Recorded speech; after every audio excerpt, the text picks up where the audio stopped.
इस वक्त जश्न ईद मिलादुन नबी का प्रोग्राम सामने है। 19 तारीख को जश्न ईद मिलादुन नबी मनाई जा रही है। ऐसे वक्त के ऊपर में सभी सरकारें, चाहे वो बीजेपी की हो, चाहे वो आरएसएस बीजेपी की हो, चाहे कांग्रेस की हो, चाहे दीगर सरकारें, इन्होंने जानबूझ करके नबी की इस प्रोग्राम को विरोध करने के लिए परमिशन नहीं दे रहे। और ये इसलिए रोका जा रहा है कि अहले सुन्नत वल जमात ने 75 सालों से गैरों को, नालायकों को वोट देकर के अपनी हालत इतनी गिरी कर दी है कि उनको परमिशन देने के लिए भी सरकारों को डर नहीं लग रहा है। हमारी हालत हमारे वोटों की वजह से हुई है, जो हमने नालायक लोगों को वोट देकर रखा है और अपना पॉलिटिकल वजूद नहीं बनाया। आज इसके मामले के अंदर में एक भी पार्टी नहीं आ रही है। कहां मर गई कांग्रेस, कहां मर गई दूसरी पार्टियां जो मुसलमानों के वोट लेते, वो क्यों नहीं बोल रही है? वो अपने राज्य में क्यों नहीं परमिशन दे रही है? छत्तीसगढ़ में उनका है, वहां वो रोक रही है, क्यों रोक रही भाई? अस्सलाम वालेकुम रहमतुल्लाहि ताला व बरकातहू। जश्न ईद मिलादुन नबी के मौके पर पूरी दुनिया को अहले सुन्नत वल जमात की तरफ से मुबारकबाद। हजरात, कल जश्न ईद मिलादुन नबी है, लेकिन इस वक्त चाहे वो जिस पार्टी की भी सरकार है, उसने जुलूस निकालने पर पाबंदी लगाई हुई है, जबकि अलग अलग धर्मों के और पंथों के लोगों को वो अपने जुलूस निकाल रहे हैं और वो अपने हिसाब से काम कर रहे हैं। सिर्फ अहले सुन्नत वल जमात के ही ऊपर ये पाबंदी लगाई जा रही, इस तरह से नज़र आ रहा था।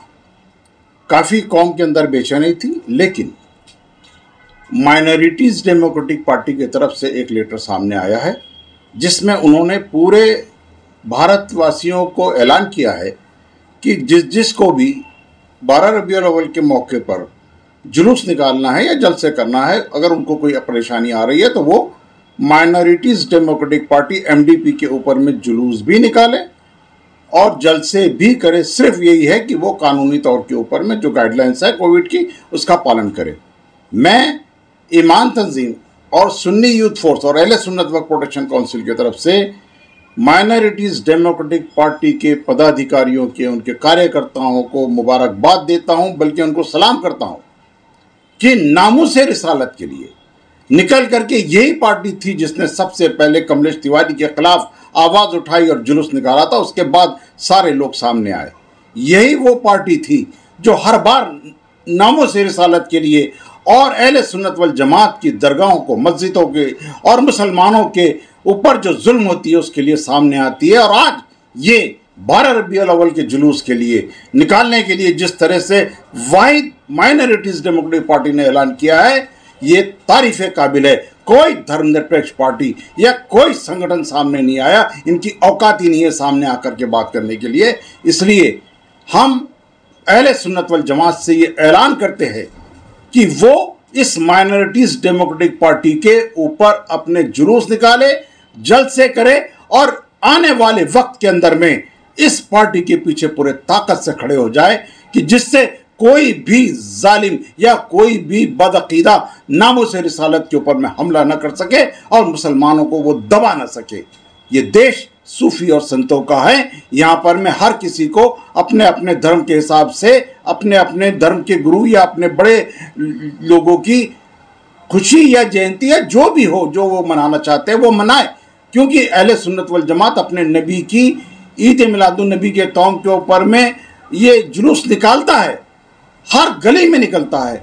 इसलिए इसको रोकने का जो काम सरकारें कर रही है कोविड-19 के आड़ में, उसको बर्दाश्त नहीं किया जाएगा। उसका हम निषेध करते हैं खुले तौर पे, क्योंकि हर जगह, चाहे वो दशहरे का हो, चाहे दूसरा भी हो, जो भी इवेंट आ रहा है वो हो रहा है, वो किया जा रहा है, करना चाहिए। हर धर्म की इस पे करना चाहिए, सबको इजाज़त है। फिर सिर्फ अहले सुन्नत वल जमात को क्यों रोका जाता है? जबकि अहले सुन्नत वल जमात के लिए इस जुलूस को निकालने के लिए कोई पार्टी सामने नहीं आई है, कोई मुस्लिम पार्टी सामने नहीं आई है, एक ने भी आवाज़ नहीं निकाला है। जबकि नामूसे रिसालत के ऊपर में गुस्ताखे नबी को कत्ल करने वाले फ्रांस के उस गद्दार के फेवर के अंदर में असदुद्दीन ओवैसी ने आकर के उसका समर्थन किया, उसको दहशतगर्द कहा है। हम उसका भी विरोध करते हैं, उसका निषेध करते हैं, क्योंकि उसने अपनी वहाबी आइडियोलॉजी को सामने लाया हुआ है और दुश्मनाने नबी कि उसकी दुश्मनी सामने आ चुकी है। ऐसे दौर के अंदर में अगर माइनॉरिटीज़ डेमोक्रेटिक पार्टी सामने आकर के बहुसंख्यक सुन्नी मुसलमानों के लिए अगर प्लेटफॉर्म दे रही है तो उसके साथ पूरा अहले सुन्नत वल जमात जुड़े, पूरी खानकाहें जुड़े। सर सैयद अहमद खान का जन्मदिन था, तो इस मौके पे अलीगढ़ के और दीगर कुछ देवबंद को मानने वाले देवबंदी वहाबी जो है, इन्होंने इसका जन्मदिन मनाया। इसके साथ साथ फेसबुक और व्हाट्सएप पे इनके अगर से कुछ दिनों पहले के ये मैसेज देखे तो उसमें ईद मिलादुन्नबी के मुखालिफत में ये बहुत ज़्यादा मैसेजेस करते हैं। उनका अकीदा है कि ईद मिलादुन्नबी मनाना ये बिदअत है, शिर्क है। तो क्या विचार है आपके इस पर? देखिए, ईद मिलादुन्नबी मनाना ये बिदअत और शिर्क वो लोग कह रहे हैं जो इस्लाम से बाहर कर दिए गए हैं, चाहे वो देवबंदी हो, चाहे वो सल्फ़ी हो, चाहे वहाबी हो, या सर सैयद अहमद जैसा नेचरी हो।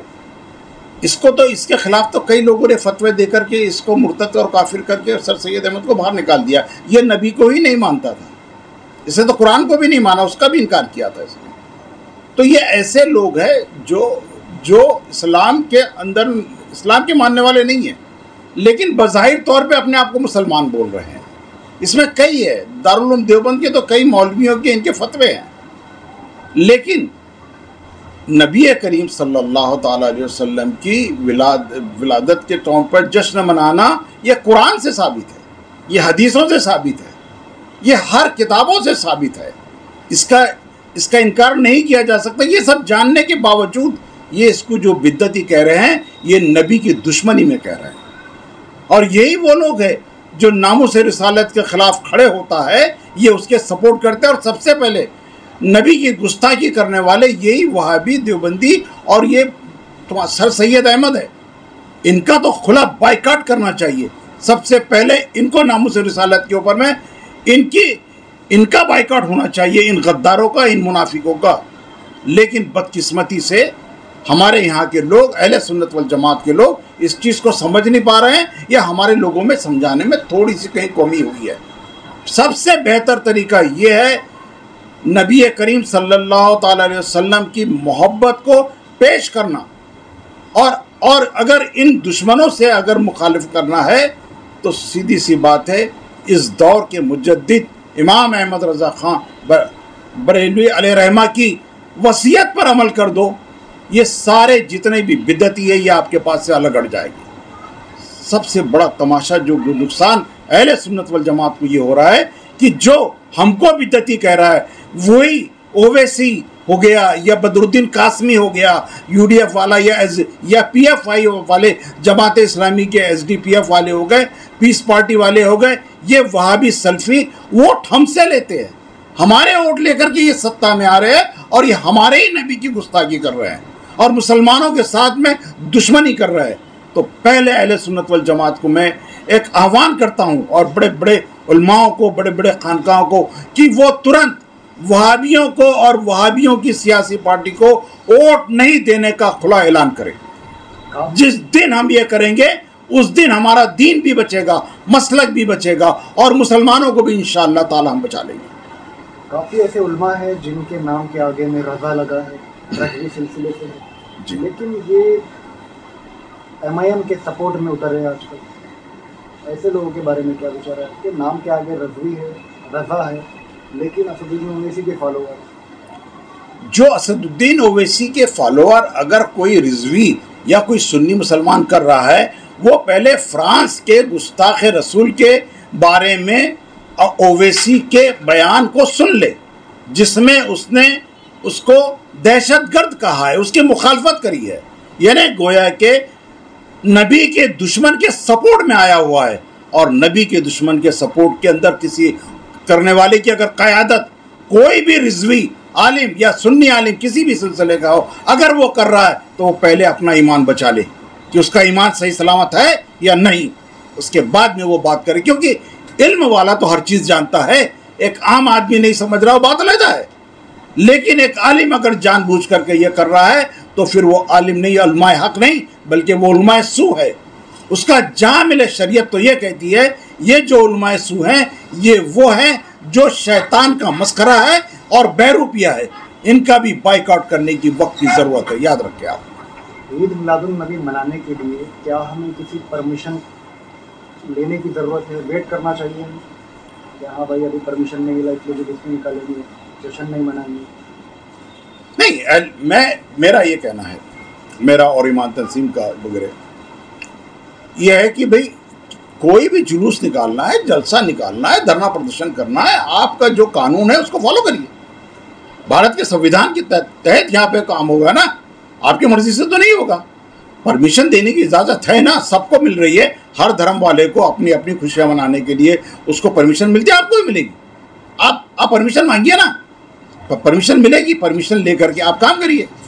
अगर वो कोविड-19 के बारे में अगर रोका जा रहा है तो कोविड-19 के रूल को फॉलो करिए और अपना उसको काम करें। लेकिन कहीं कहीं प्रशासन पॉलिटिकल दबाव में ये डिसीजन लेता है, तो फिर उसके लिए जब एक को दे रहा है और दूसरे को नहीं दे रहा है, ये नाइंसाफ़ी कर रहा है, संविधान के खिलाफ जा रहा है। फिर खुल करके आप काम करिए, फिर रोकने की और डरने की ज़रूरत नहीं है। जो कानून है उस हिसाब से काम करे। ये इन लोगों को जो धार्मिक भेदभाव कर रहे हैं, जो सेक्टेरियन भेदभाव कर रहा है, जो सरकारें, फिर उसकी सुनने की ज़रूरत नहीं है, क्योंकि वो खुद संविधान को तोड़ करके काम कर रहा है। फिर आपको भी अपने तरीके से अपना काम करना पड़ेगा। और अगर ये कहीं अड़चन आ रही है तो सीधी सी बात है, याद रखें, आपके पास पॉलिटिकल पार्टी आ चुकी है, माइनॉरिटीज़ डेमोक्रेटिक पार्टी, इसलिए डरने की ज़रूरत नहीं है। उसके प्लेटफॉर्म पर लेकर के काम करिए। नहीं मिलती है, कोर्ट में जाकर के, हाई कोर्ट बैठा हुआ है आपको परमिशन देने के लिए। किसी एनजीओ की औकात नहीं है सरकार से टकरा लेने की, लेकिन पॉलिटिकल पार्टी बनी ही इसलिए होती है कि वो सरकार से टकराए, और उसको हाई कोर्ट भी और सुप्रीम कोर्ट भी परमिशन सिर्फ पॉलिटिकल पार्टी को देता है। इसलिए आप माइनॉरिटीज़ डेमोक्रेटिक पार्टी जिसने ऐलान किया है कि वो हमारे बैनर पे करे, उसके ऊपर में करिए, इंशाअल्लाह कोई फ़र्क नहीं पड़ेगा। एमडीपी पार्टी का भी एक लेटर हेड जारी हुआ है जिसमें ईद मिलादुन नबी के मौके पर जुलूस निकालने का एमडीपी पार्टी ने ऐलान किया है कि जिसे अगर से कुछ प्रॉब्लम होती है तो एमडीपी के कुछ मेम्बरान का इस पे कॉन्टैक्ट नंबर और नाम मेंशन किया गया है। तो क्या है वो लेटर? देखिए, हुआ ये है कि इस वक्त जश्न ईद मिलादुन नबी का प्रोग्राम सामने है। 19 तारीख को जश्न ईद मिलादुन नबी मनाई जा रही है। ऐसे वक्त के ऊपर में सभी सरकारें, चाहे वो बीजेपी की हो, चाहे वो आरएसएस बीजेपी की हो, चाहे कांग्रेस की हो, चाहे दीगर सरकारें, इन्होंने जानबूझ करके नबी की इस प्रोग्राम को विरोध करने के लिए परमिशन नहीं दे रहे, और वो खासकर जश्न ईद मिलादुन नबी के टाइम पे ही परमिशन नहीं देते। बाकी आप देख लो, इनके इस्तेमाल करने के लिए, देवबंदियों के इस्तेमाल करने के लिए वगैरह कोई पाबंदी नहीं है, सब छूट है। भाई आप देख लीजिए, महाकाल के अंदर में जुलूस निकल रहा है, दशहरे का जुलूस हो रहा है, सब मना रहे, रात रात भर मना रहे। फिर सिर्फ और सिर्फ अहले सुन्नत वल जमात को ही क्यों रोका जा रहा है? और ये इसलिए रोका जा रहा है कि अहले सुन्नत वल जमात ने 75 सालों से गैरों को, नालायकों को वोट देकर के अपनी हालत इतनी गिरी कर दी है कि उनको परमिशन देने के लिए भी सरकारों को डर नहीं लग रहा है। हमारी हालत हमारे वोटों की वजह से हुई है, जो हमने नालायक लोगों को वोट देकर रखा है और अपना पॉलिटिकल वजूद नहीं बनाया। आज इसके मामले के अंदर में एक भी पार्टी नहीं आ रही है। कहाँ मर गई कांग्रेस? कहाँ मर गई दूसरी पार्टियां जो मुसलमानों के वोट लेते? वो क्यों नहीं बोल रही है? वो अपने राज्य में क्यों नहीं परमिशन दे रही है? छत्तीसगढ़ में उनका है, वहां वो रोक रही है। क्यों रोक रही भाई? बीजेपी रोक रही है, ठीक है, उसका मुस्लिम विरोध है। तुम्हारा कौन सा विरोध है? तुम तो मुस्लिम वोटों से आ रहे हो। आज यूपी के अंदर में तो मुस्लिम ने वोट हटा दिया, तुम आप जमीन के ऊपर खड़े हो कि तुम्हारा वजूद खत्म हो गया बाबरी मस्जिद गिराने की वजह से। एक पॉलिटिकल पार्टी नहीं आई। आज सबसे पहले माइनॉरिटीज डेमोक्रेटिक पार्टी, जो अहले सुन्नत वल जमात के हर काम के लिए सामने आती है, डटती है, नामोस रिसालत के लिए सबसे पहले जुलूस नागपुर में निकालने वाली ये है। और नामोस रिसालत के ऊपर में बदतमीजी करने वाले, सबसे ज़्यादा बदतमीजी करने वाले कमलेश तिवारी को भी जवाब देने के लिए माइनॉरिटीज डेमोक्रेटिक पार्टी ही सबसे पहले आई थी। किसी की औकात नहीं थी कि उसको जवाब दे दे। बाकी तो हमारे मुसलमान, सुन्नी मुसलमानों के अंदर में कई ज़कातखोर तंजीमें हैं, इनकी औकात नहीं थी कि उससे बात करने के लिए। लेकिन माइनॉरिटीज डेमोक्रेटिक पार्टी ने और सुन्नी यूथ फोर्स के नौजवानों ने मुंह तोड़ जवाब दिया है। मैं उन सबको मुबारकबाद देता हूं कि इस पार्टी ने, जिसने सामने आकर के बोला है कि अगर जश्न ईद मिलादुन नबी को मनाने के लिए अगर कांग्रेस और बीजेपी या कोई भी सरकार विरोध कर रही है, वो हमारे पॉलिटिकल प्लेटफॉर्म के ऊपर में जुलूस निकाले, हम इनको मुबारकबाद देते हैं और सलाम करते हैं। और अहले सुन्नत वल जमात से भी हम ये अपील करते हैं कि वो आने वाले चुनाव के अंदर में नामूसे रिसालत के लिए लड़ने वाली इस पार्टी को वोट दे और इसको चुना करके लाए। तुम्हारे रिप्रेजेंटेटिव जाना जरूरी है, वरना आज ये हो रहा है कि नामूसे रिसालत के दुश्मन के सपोर्ट में असदुद्दीन ओवैसी आ चुका है। वो खुद ही नामूसे रिसालत का गद्दार है, इसलिए उसने फ्रांस के जो भी दुश्मन था नामूसे रिसालत का, उसको दहशतगर्द बोल करके अपनी खबासत और अपनी वहाबियत को सामने लाया हुआ है। हम अहले सुन्नत वल जमात उस पर थूकती है।